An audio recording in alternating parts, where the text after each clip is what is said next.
Welcome back to the Philip DeFranco Show. You daily dive into the news, and we have a lot to talk about today, starting with this. Tylenol causes autism. That is what President Trump and RFK Jr. told America last night, and we should talk about it. Or because you had the president saying, effective immediately, the FDA will be notifying physicians that the use of let's see how we say that.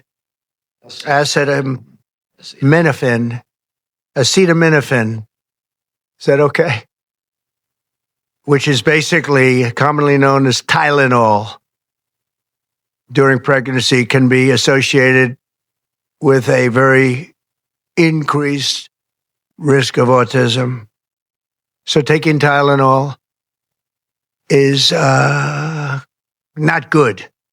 All right, I'll say it. It's not good. With Trump then going on to add that this can be ignored in situations where a pregnant mom has an extremely high fever, though he emphasized to use as little Tylenol as possible. Right? And then you also had RFK Jr. speaking, saying that under his leadership, he directed various government agencies to look into all causes of autism, including the possibility that pharmaceuticals could play a role. And then RFK went on to say that the previous administration refused to do this and only researched the genetic component of autism, which I will say is just not true. And researchers have long explored a plethora of possible causes, with the consensus being that the best studies look at genetic, medical, and environmental data. Also, I'll say while this announcement, it was very controversial, it didn't come as a surprise. Right? And that at least in part because since late last week, Trump's been teasing that this was coming. And then on Sunday, he said that he strongly believed that there was a link between Tylenol and autism. So of course, that begs the question, is there? Right? And the short answer right now appears to be no. And the more nuanced answer appears to be still no, but it's also not like Trump and RFK Jr. completely made this up. Their best evidence is a paper from August by Harvard and Mount Sinai researchers, which suggests that acetaminophen use early on in a pregnancy might lead to a tiny increase in autism rates. And you've had the Make America Healthy Again crowd bringing this paper up as proof that there is a link between the two and that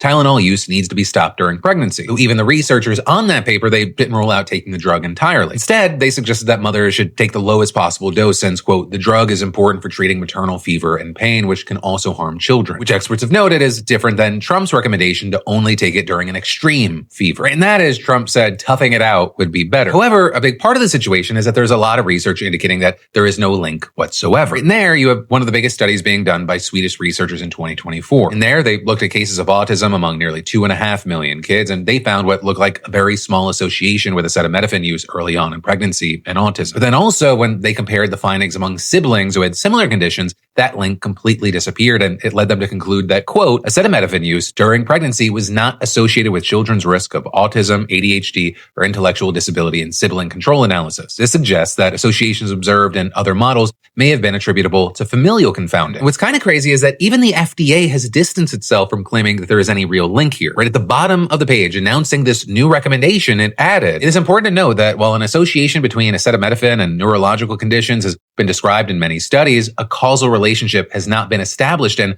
there are contrary studies in the scientific literature. And adding, it is also noted that acetaminophen is the only over-the-counter drug approved for use to treat fevers during pregnancy, and high fevers in pregnant women can pose a risk to their children. And then also with this situation, you can't talk about autism without mentioning diagnosis rates. And Trump and RFK Jr. both called it an autism crisis, and Trump went on to say, just a few decades ago, 1 in 10,000 children had autism. It used to be 1 in 20,000, then 1 in 10,000, and now it's 1 in 31, but in some areas it's much worse than that. Right, and Trump, like many of his followers, have come to the conclusion that something is causing it to rise, but there you also have experts noting that he's ignoring probably the biggest factor of all. We've learned a lot about autism over the years, and we're now far better at diagnosing it. Right? And according to Dr. Christine Ladd Acosta, who helped gather the data on autism rates that the CDC uses, the rapid rise in rates is because of two things. The first is the broadened definition of autism spectrum disorder, which means that more people are meeting the definition now than previously. And second, there have been many widely successful public health programs that increase screening at wellness visits for children aged 18 to 24 months to look for signs of autism. And then she also pointed out that almost everyone in a child's life is far more aware of the symptoms of autism, making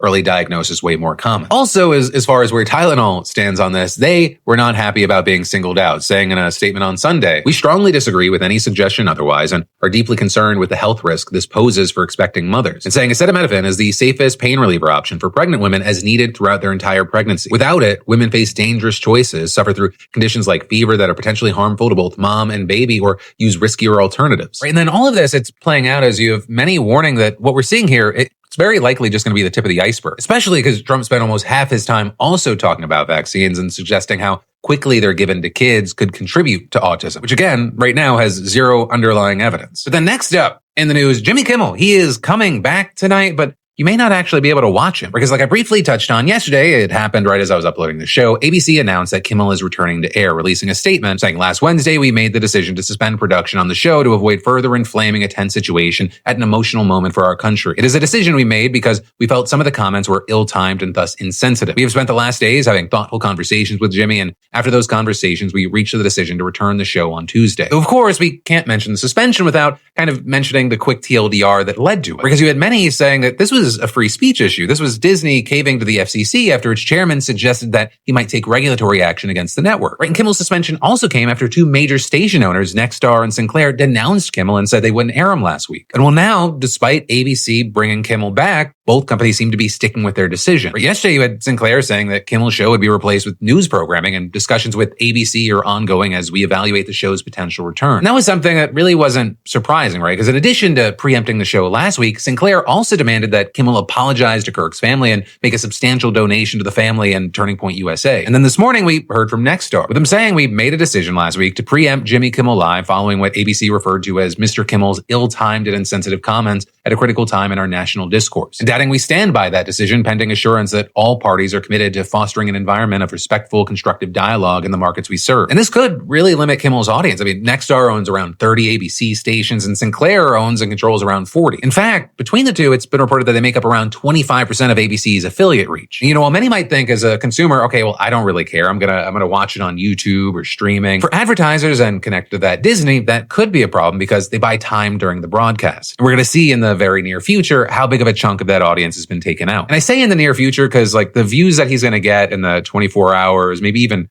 1 to 2 week cycle, that's going to matter less than the long tail, because we should expect at least a short-term increased interest. But also I'll say, you know, we'll have to wait to see where the fallout leads us, because both Nexstar and Sinclair, they could face viewer backlash from those who want access to the program. Also Disney, very likely going to be exploring what actions they can take from here. And as far as Nexstar, I mean, they in particular have already caught a ton of heat for their decision. Right, and that in part because they're currently in the middle of a $6 billion merger that's going to need FCC and Trump administration approval. And so with that, you had people like Elizabeth Warren writing, if approved, Nexstar would control TV stations reaching 80% of households, violating the cap set by Congress to protect against monopolies. This censorship of Kimmel reeks of corruption. But then also with this whole situation, as for how Kimmel came back on air, you have reports saying that he's been meeting with Disney execs since Thursday to discuss his return. And while he's yet to publicly address the situation, we should expect to see his thoughts on the matter tonight. Though also on the aspect of thoughts being shared, a lot of people have been supporting Jimmy Kimmel. And we've seen that in people speaking out, as well as there being many efforts to boycott Disney and cancel streaming subscriptions in hopes that withholding dollars could force the company into changing course. And in fact, with that, you had Ana Gomez, the sole Democratic commissioner of the FCC, giving a lot of credit to those boycotts, writing yesterday, I am glad to see Disney finds its courage in the face of clear government intimidation. More importantly, I want to thank those Americans from across the ideological spectrum who spoke loudly and courageously against this blatant attempt to silence free speech, adding we must combat these efforts to stifle free expression, and saying it will continue to be up to us as citizens to push back against this administration's growing campaign of censorship and control. I will keep fighting to ensure local broadcasters have the independence to stand up to government threats. You know, with this, even though many, especially on the right, have argued that ABC's initial choice to suspend Kimmel was not the result of government-pressured censorship and just a regular business decision, you had Gomez arguing that's just not the case, calling it corporate capitulation and claiming that the Trump administration is, quote, not afraid of using the full power of our government to silence government critics. And so for now, we'll have to wait to see what Kimmel says tonight, the reaction and fallout from that, and then how things continue with Nexstar and Sinclair. And then we've got more we got to dive into. But first, let me say, you know, not guzzling enough water, not surviving on $14 green juice, not doing a 27-step skincare routine before bed or eating the exact Mediterranean, keto, paleo, vegan, super salad TikTok says will fix your life. Because none of that matters if you're ignoring your actual health. And that's where today's sponsor, ZocDoc, comes in. Right? And ZocDoc is a free app and website that I actually use where you can search and compare high-quality in-network doctors and click to instantly book an appointment. No phone tag, no begging receptionist, no the first openings 4 months from now nonsense. Instead, you search, compare real patient reviews, and book instantly online. What's really key is they've got over over 100,000 doctors across every specialty, from dentists, dermatologists, therapists, urgent care, primary care, all of it. And you can even filter by insurance, location, or availability so you don't waste time guessing who's right for you. And one of the best parts, appointments are usually within 24 to 72 hours, sometimes even same day. And I use ZocDoc because, shocker, I don't want to sit on a wait list while hoping my body doesn't fall apart. Life is just too short for that. Your body's sending signals, and ignoring them, it's not going to make them disappear. So stop putting off those doctor's appointments. Scan that QR code or go to ZocDoc.com/Phil to find and instantly book a top-rated doctor today. That's ZocDoc.com/Phil. ZocDoc.com/Phil. But then next up in the news, this is crazy. We've got to talk about how the Secret Service just took down a network that could have crippled New York's telecom systems. Right, and this is more than 100 world leaders have gathered in the city for the 80th session of the UN General Assembly, including Donald Trump. But this crazy situation uncovered by the Secret Service, it reportedly followed a months-long investigation into what authorities have described as anonymous telephonic threats made against 3 high-level government officials. Right, 1 in the Secret Service and 2 who work at the White House. And these threats, reportedly, they may have been something like the swatting calls we've seen directed at more and more public officials over the past few years, but also this network, according to at least one official, the agency had never seen something like it before. Right, it reportedly would have been capable of sending an encrypted and anonymous text to every human being in the country within 12 minutes. Right, with investigators finding more than 100,000 SIM cards and 300 servers at several locations within a 35-mile radius of the UN's headquarters. And with that, you had Matt McCool, which, yes, sounds like a made-up Secret Service name for a CW show. Actually, really quick, when you think of Matt McCool, what do you think of? I think of a humanoid dog that can skateboard, right? Like Poochie from The Simpsons. Anyway, Matt McCool, real person, top agent at the Secret Service's New York field office, said this network had the potential to disable cell phone towers and essentially shut down the cellular network. Or with it reportedly becoming clear to law enforcement that what they had discovered had been built for far more than just making untraceable swatting calls. Like, in addition to jamming the cellular network, the system could be used for surveillance. And so the investigators, they'd been going through the data on the SIM cards that they recovered to see if they could figure out exactly what this was all about. And McCool is saying they expect to find that other senior government officials had also been targeted. And of course, that begs the question, by whom? And well, so far, an initial analysis identified ties to at least one foreign nation, as well as links to criminals already known to law enforcement, including cartel members. And so you've got experts saying that the scale of this operation, it suggests that it could be part of a nation's espionage operation. With one also explaining that only a handful of countries could pull off an operation like this, including Russia, China, and Israel. Though also, this could just be the tip of the iceberg, with McCool explaining. This is an ongoing investigation, but there's absolutely no reason to believe we won't find more of these devices in other cities. Or with him then going on to say that they're looking into whether this network was aimed at disrupting the UN General Assembly or spying on the people there, but there's also no evidence of that so far. But then also, I would say that wouldn't be without precedent. Right, a number of countries, they've been accused of spying on UN officials or UN facilities, perhaps chief among them being the United States. In 2009, for example, a classified memo appeared to direct American diplomats to gather intel on UN leadership. In 2013, you had Edward Snowden leaking documents indicating that the NSA had successfully hacked into the UN's internal video conferencing system the previous year. And then in 2023, the UN actually spoke out against the US over reports that it had spied on private conversations involving Secretary General Antonio Guterres and other top officials. Right, but in any case, fast forward to today, and you had Trump addressing the General Assembly for the first time since 2020. And as you might already know, he has made it more than clear he is not the biggest fan of the UN. Right back in February, he signed an executive order withdrawing the U.S. from and ending funding to certain UN organizations, including the Human Rights Council. In those and other cuts, they've left the UN short on cash and struggling to stay afloat. And then in today's speech, Trump made it clearer than ever that he is not too worried about it. Before we actually get into specifics, I'll note that, each speaker, they're traditionally given like 15 minutes to address the assembly. But with Trump, he ended up talking a little over 56 minutes, which is actually longer than any speech an American president has ever given at the UN. And so with that length, we're going to be highlighting things. If you want to watch the full thing, I'll get the link in the description. Right, but one of the recurring themes that's worth pointing out here is that as Trump often does, he repeatedly pointed the finger at Joe Biden and the previous administration. 4 years of weakness, lawlessness, and radicalism under the last administration delivered our nation into a repeated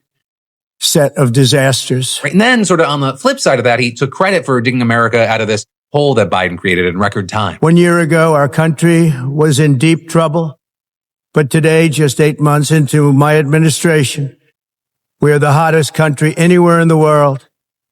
And there is no other country even close. On the world stage, America is respected again like it has never been respected before. And then with that, he made a number of, let's call it, bold claims about the state of the American economy, saying he built the greatest economy in the history of the world during his first term and is doing it again now. You then also had Trump celebrating other perceived successes, including the drop we've seen in crossings at the southern border. With Trump comparing the U.S. and other countries' immigration situations and saying, "It's destroying your country and you have to do something about it. It's time to end the failed experiment of open borders. You have to end it now. I can tell you.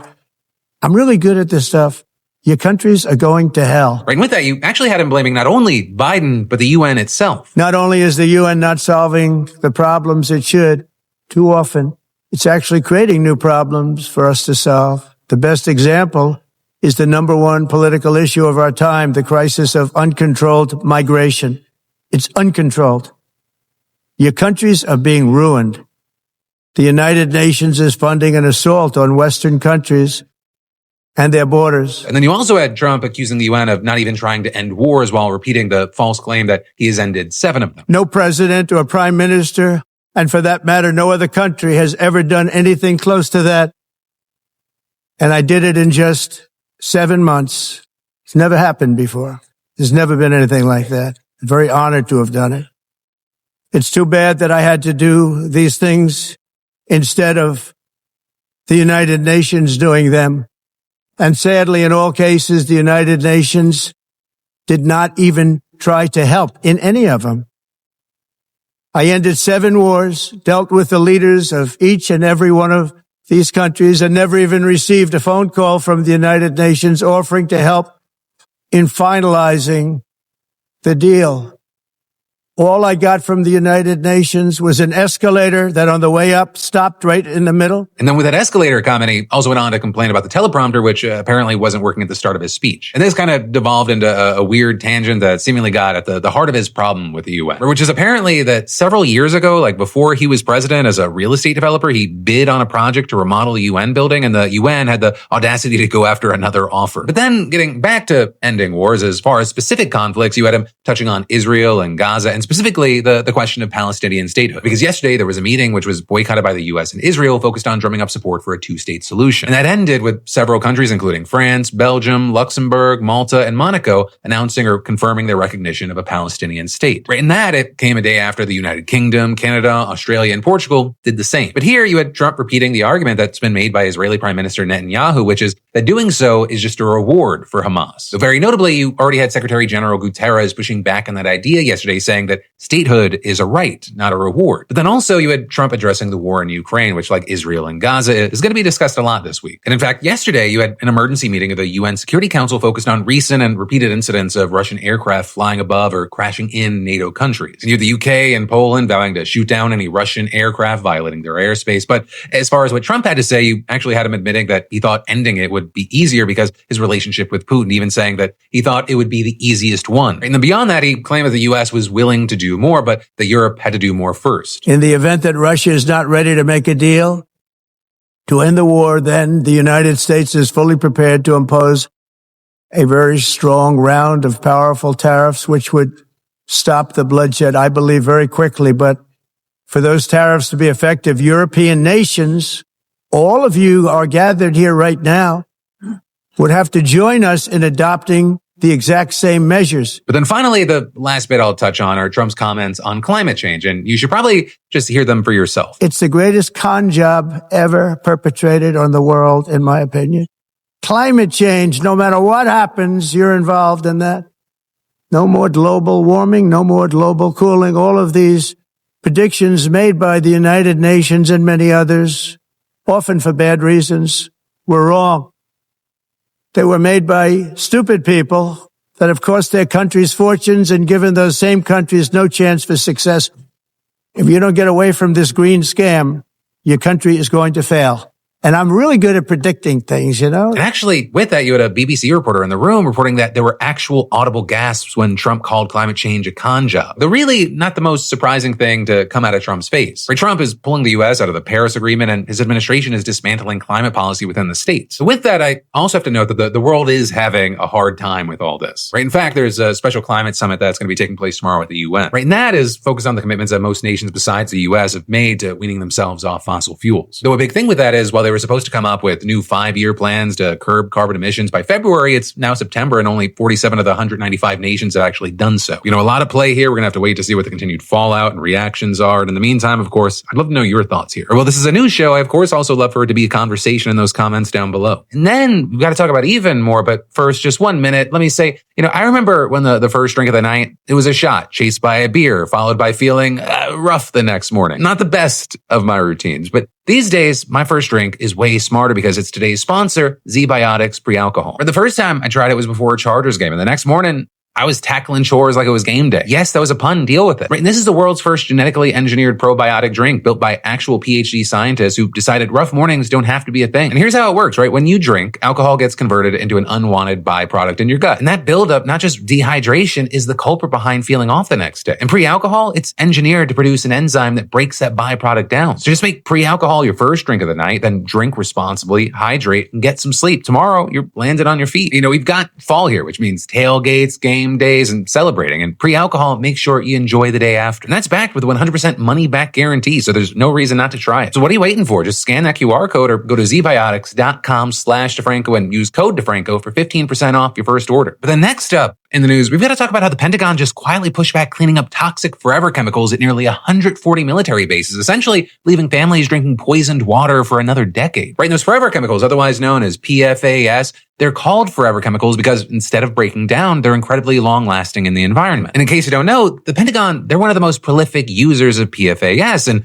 part because they are a key ingredient in firefighting foam. And for decades, you've had crews at military bases across the country starting jet fuel fires for training purposes, and then they put those out using mass amounts of this foam, which leads to PFAS leaching into the soil and groundwater. And then, wouldn't you know it, in 2017, military communities across the country, they started reporting alarming rates of forever chemicals in their drinking water. And that's horrifying because there's a growing body of research that's linked exposure to the chemicals to serious health concerns, including some types of cancer as well as child developmental and fertility issues. New Mexico even sued the Air Force over it in 2019, saying that the federal government should clean up the pollution and pay for the damages to the natural resources and private property. But then on top of that, there's been a couple of pretty massive problems with the cleanup effort, right? The sheer scale and the price tag. Right? Reportedly, the Defense Department has spent $2.6 billion since 2017 just investigating the extent of the contamination. And the government, they estimate that the process for cleaning up the chemicals around contaminated military sites, that'll take decades and cost nearly $7 billion a year. You've got the Director of Defense Capabilities and Management at the Government Accountability Office saying it's a very long-term process and there's just so much uncertainty. This is going to be a massive effort, but that shouldn't be confused with, so let's not do it. And now, like I mentioned, the DoD just quietly delayed the cleaning up of these chemicals at nearly 140 military installations across the country. And this is a very big change because in the last days of the Biden administration, the Pentagon released a general timetable for handling the pollution problem. But in a revision that was recently posted by Trump's DoD with no announcement, and a New York Times analysis found that this new timeline, it would delay cleanup around military sites by a decade in some cases. And specifically, you've got delays that mess with the work that needs to be done before the actual cleanup, which, the cleanup itself can take years to complete, which means that the actual cleanup process won't start in some places until 2039. And these delays reportedly caught the military installations affected completely off guard. Or you got a city councilor in Westfield, Massachusetts, for example, home to the Barnes Air National Guard Base, saying there's been no discussion of delay. It's very upsetting and depressing that we haven't had clearer communications. And that, as you had Democratic Representative Kristen McDonald Rivet from Michigan speaking out against the lack of communication, saying communities impacted by PFAS chemicals have been waiting decades for cleanup and they've been kept in the dark. When cleanup timelines change, residents deserve to know. And then I've got to mention, the timing here. These delays, they come as the National Defense Authorization Act for 2026 is, one, looking to cut funding for the cleanup of toxic sites, but also two, is trying to undo a ban on the purchase and use of PFAS firefighting foam, which could just make the problem worse. And at least as of recording, we've yet to see a response or explanation about this whole thing from the DoD or the Trump administration. But then also, this isn't the only environmental rollback we have to talk about today, because you're also seeing Senate Democrats all coming together to sign a letter in opposition to the Trump administration's proposal to axe the 2009 endangerment finding. Right? And if you're unfamiliar, the 2009 endangerment finding is the scientific determination that concludes that planet-warming greenhouse gases are in fact a danger to the public. Right? It's basically the framework that nearly all greenhouse gas regulations sit on. And both the Biden and Obama administrations used it to set strict limits on greenhouse gas emissions from cars, power plants, and other industrial sources of pollution. But then back in July, the Trump administration proposed rescinding the endangerment finding and said that the subsequent research cast doubt on its conclusion. Though big note there, the studies that Team Trump reportedly used to support this argument were authored and published by scientists who deny the existence of climate change, and they've been trying to plant doubt about it for years. But regardless of your opinion on climate change, though,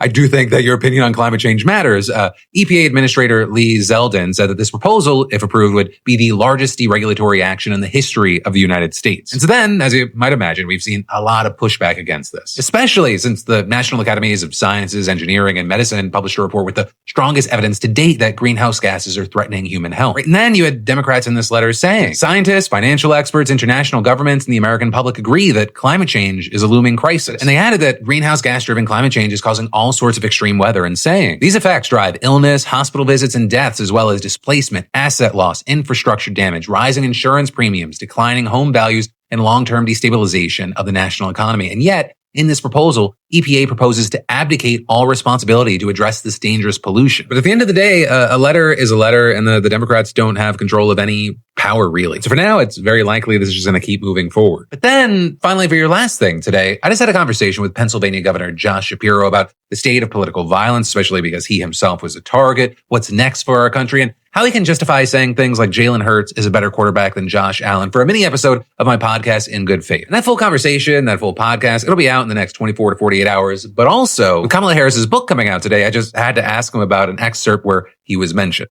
On the note of speech, you might not like, and on the note of learning more, I know that in recent podcasts and interviews, you've said that you have not read Kamala Harris's book. One, do you want to book club it together? And two, apparently in one of the excerpts, Harris said that you were more focused on defining the role of VP for yourself instead of helping her win, and that you were already asking aides about artwork that you could put up in the Naval Observatory. Is that true? No. And listen, the only thing I was focused on was helping her win. And once she made the determination that Governor Walz was going to be her running mate, by the way, Tim's a really good friend of mine. Gwen, his wife's a really good friend of my wife, Lori's. And I can tell you, we were genuinely happy for them. And then I worked my ass off in Pennsylvania and across this country to try and help them get elected, traveling with Governor Whitmer, Governor Evers to all the battleground states. Heck, I was showing up in rural communities in Pennsylvania where the Harris campaign never showed up. I was trying to do everything in my power